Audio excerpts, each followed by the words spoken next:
আকিমুল ইসলাম কালীগঞ্জ ঝিনাইদহ থেকে তিনি জানতে চাইছেন যে আমাদের বাড়িতে মুরগির ফার্ম রয়েছে, এতে কেউ কেউ বিরক্ত বোধ করে, আমার কি এর জন্য কোনো গুনাহ হচ্ছে? অর্থাৎ এই মুরগির ফার্ম দেওয়ার কারণে তার এর ময়লা কিংবা তার নাপাকির গন্ধের কারণে পরিবেশের ক্ষতি হচ্ছে এবং প্রতিবেশীরাও কষ্ট পাচ্ছে, এতে তার গুনাহ হচ্ছে কিনা, কি করা দরকার? অসংখ্য ধন্যবাদ। এখানে আসলে এটি অত্যন্ত প্রাসঙ্গিক আমাদের দেশে। আপনি প্রথমে খেয়াল করবেন যে আজকে যদি এই যে ফার্মের মুরগিটা, যদি ব্রয়লার মুরগিটা যদি দেশে না আসতো বা আবিষ্কার না হতো, আমাদের এই যে সুষম খাদ্যের সরবরাহ কিন্তু সেভাবে হতো না। আজকে যদি সেটা না হতো, দেশীয় মুরগির দাম অনেক বেশি থাকতো। তো এটাও তো অত্যন্ত একটা পজিটিভ দিক এবং অনেকে স্বাবলম্বী হচ্ছে এই বিষয়টাতে।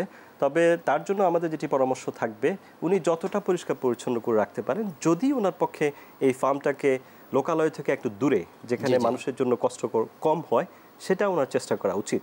আদারওয়াইজ অবশ্যই কিছু না কিছু মানুষের কষ্ট যদি হয়ে থাকে, সেটার জন্য কিছুটা তো অবশ্যই নিন্দনীয় কাজ আমরা মনে করি। সেক্ষেত্রে যদি উনি ফার্মটা ভালো পরিষ্কার পরিচ্ছন্ন রাখেন, পরিবেশের যাতে দূষণ না হয় এবং যাতে প্রতিবেশীরা কষ্ট না পায়, থেকে মানুষের জন্য সার্ভিস দিচ্ছেন, মানুষকে একটা অনেক মানে সার্ভ করছেন, তাই না? সেটাও তো পজিটিভ দিক। তো দুটো মিলিয়ে আমাদের পরামর্শ হলো যে উনি এটা পরিষ্কার পরিচ্ছন্ন রাখা, এটা যদি লোকালয় থেকে একটু দূরে নিয়ে মানুষকে কষ্ট যতটা লাঘব করা যায়, এটা করা উচিত।